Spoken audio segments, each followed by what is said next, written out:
Bonjour à toutes et à tous, merci de nous rejoindre aujourd'hui pour cette nouvelle vidéo sur les options sur actions. On va vous détailler toutes les implications fiscales sur vos stock options et également les modalités déclaratives lorsque vous levez vos options et cédez les actions. Donc c'est parti.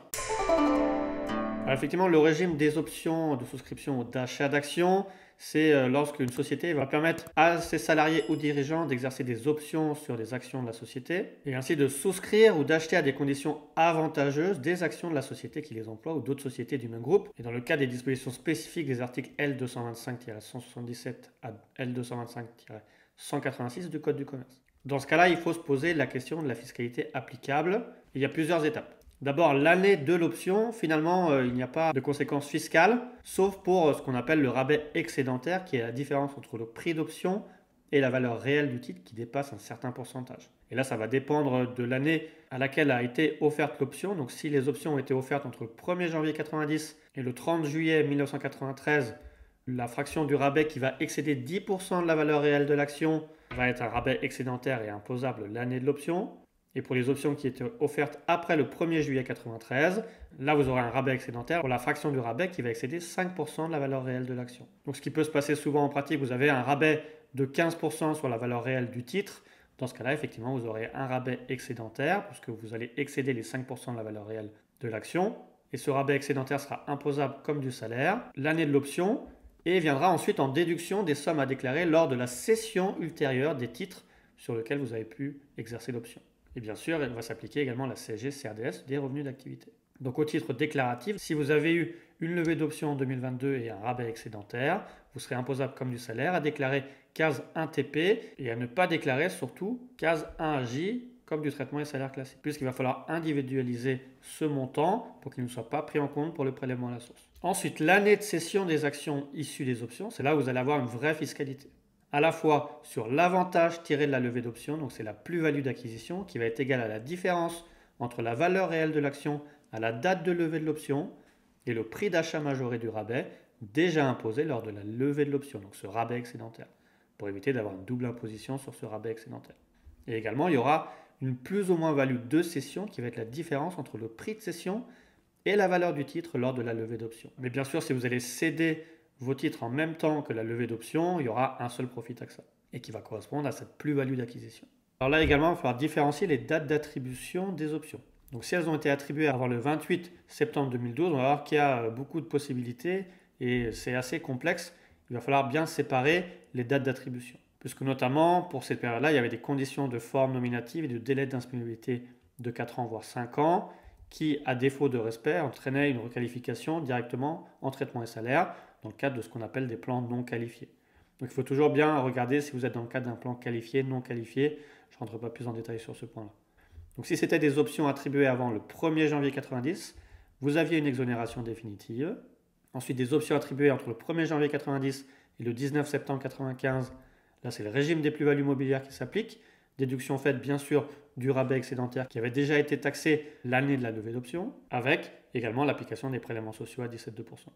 Et là, c'est à déclarer plus-value mobilière de manière classique, case 3VG, si c'est une plus-value que vous allez faire. Si c'était des options attribuées entre le 29 septembre 1995 et le 26 avril 2000, là c'est un taux spécifique de 30%, bien sûr déduction faite du rabais excédentaire déjà taxé, avec également application des prélèvements sociaux à 17,2%. Mais également avec la possibilité d'opter pour le régime des traitements et salaires. Dans ce cas-là, c'est une indication du gain case 3VI de la 2042C, avec la possibilité d'opter dans la catégorie des traitements et salaires. Et dans ce cas-là, il faut mettre le gain imposable dans la case 3VJ. Si l'option a été attribuée à partir du 27 avril 2000, là c'est une imposition spécifique selon les durées d'indisponibilité supplémentaires qui ont été imposées. Donc on va en parler juste après. Et également application des prélèvements sociaux à 17,2 et possibilité d'opter pour le régime des traitements et salaires. Donc dans ce cas-là, si l'option a été attribuée à partir du 27 avril 2000, qu'il n'y a pas eu de respect par le bénéficiaire d'un délai supplémentaire de 2 ans après la levée de l'option, dans ce cas-là, on a un taux de 30% qui s'applique sur le gain pour la fraction qui n'excède pas 152 500 €, plus application des prélèvements sociaux, et également possibilité d'opter pour les traitements et salaires. Donc dans ce cas-là, c'est déclaration case 3VI du gain d'acquisition, avec déclaration 3VJ si vous optez pour les traitements et salaires. Pour la partie qui va excéder les 152 500 €, là on a un taux de 41% qui s'applique, plus les prélèvements sociaux, avec également possibilité d'opter pour traitement et salaires. Dans ce cas-là, c'est déclaration case 3VF ou case 3VJ si vous optez pour les traitements et salaires. Ensuite, si vous avez respecté le délai supplémentaire de 2 ans après la levée d'option, dans ce cas-là, on va avoir des taux minorés, taux de 18% pour la fraction qui n'excède pas 152 500 euros, plus prélèvements sociaux, avec toujours possibilité d'opter pour les traitements et salaires. Déclaration du coup case 3VD ou 3VJ si vous optez pour les traitements et salaires. Et pour la fraction qui excède les 152 500 euros, là c'est le taux de 30% qui s'applique, plus les prélèvements sociaux, avec toujours la possibilité d'opter pour les traitements et salaires. Et là, déclaration case 3VI ou 3VJ si vous optez pour les traitements et salaires. En sachant que pour les options attribuées à partir du 16 octobre 2007, il y a également la contribution salariale de 10% qui s'applique et la possibilité toujours d'opter pour le régime des traitements et salaires. Donc dans ce cas-là, vous allez reprendre la règle avec le taux selon le gain de 18, 30 ou 41% et la possibilité d'opter pour les traitements et salaires. Mais en plus, vous devrez indiquer le montant case 3VN. Et pour les options qui ont été attribuées à compter du 29 septembre 2012, dans ce cas-là, il n'y a pas de délai d'indisponibilité exigé. Donc on n'a qu'une imposition en traitement et salaire et application de cette contribution salariale spécifique au taux de 10%. Sauf si le bénéficiaire ne relève pas d'un régime obligatoire français d'assurance maladie. Donc là, il faut déclarer son gain case 1 TT et cocher la case 8 RP si vous ne relevez pas du régime obligatoire français d'assurance maladie, pour ne pas être soumis à la CG-CRDS et à la contribution salariale spécifique. Ensuite, troisième étape, lors de l'année de cession des actions issues des options, c'est cette plus-value ou moins-value de cession, qui est la différence entre le prix de cession et la valeur du titre lors de la levée d'option. Alors comme on l'a dit, si la cession est en même temps que la levée d'option, par principe, il n'y a pas cette plus-value ou moins-value de cession, on a juste une plus-value d'acquisition. Mais si la cession intervient dans un délai ultérieur, là, vous aurez une plus ou moins-value de cession qui rejoint le régime spécifique des régimes de valeur mobilière, imposable à la flat tax. Et s'il y a une moins-value, celle-ci va s'imputer sur le montant de l'avantage, donc ce gain d'acquisition tiré de la levée de l'option au cours de la même année, et pour le surplus éventuel sur d'autres plus-values mobilières réalisées au cours de la même année ou au cours des 10 années suivantes. Et c'est ensuite ce seul gain net d'acquisition, ou voire une moins-value que vous allez indiquer dans les cases respectives. Donc on voit, si vous faites une plus-value, ça sera cette case 3VJ, plus-value de cession.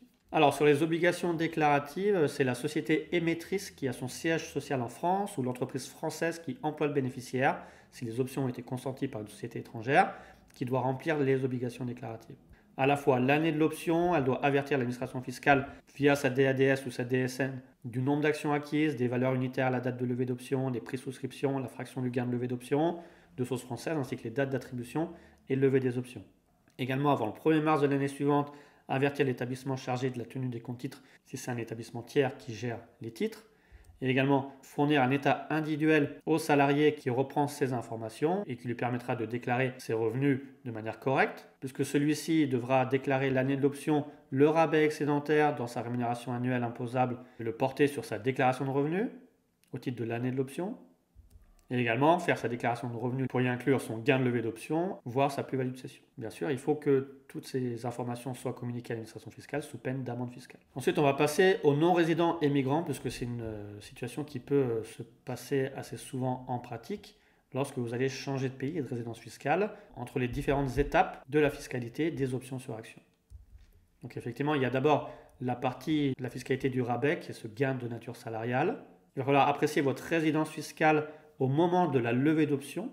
Et dans ce cas-là, ce rabais, donc la différence entre le prix d'option et la valeur réelle du titre qui dépasse le certain pourcentage, 5 ou 10%, va être soumis à la retenue à la source lors de la levée des options, si on assimile ce rabais comme un rabais de source française. Et dans ce cas-là, c'est la retenue à la source sur les traitements et salaires qui s'applique au taux de 0, 12 ou 20%, voire 8 ou 14,4% si l'activité a été exercée en outre-mer. Et là, c'est la personne qui constate le rabais qui doit payer la retenue à la source. Et également, lorsqu'il y a la cession des titres, dans ce cas-là, on va apprécier la résidence fiscale au moment de la levée d'option pour le gain de levée d'option. On rappelle que c'est un gain de nature salariale et c'est la différence entre la valeur réelle de l'action à la date de la levée d'option et le prix d'achat majoré du rabais déjà imposé lors de la levée de l'option. Dans ce cas-là, par principe, comme c'est un gain de nature salariale, il faut se référer à l'article de la Convention fiscale sur les traitements et salaires de droit privé, donc qui est sur le modèle OCDE, article 15 de la Convention fiscale. Donc il faudra regarder dans chaque convention fiscale applicable qu'est-ce que dit cet article 15, notamment sur les questions de séjour temporaire. Par principe, vous devriez avoir une imposition dans le ou les États dans lesquels l'activité récompensée par l'attribution de l'option a été exercée. Et pour ce vesting, on va le déterminer de la date à laquelle les options sont attribuées à la date à laquelle le bénéficiaire devient propriétaire des options avec l'acquisition définitive du droit d'exercer l'option, même si l'option n'a pas encore été levée.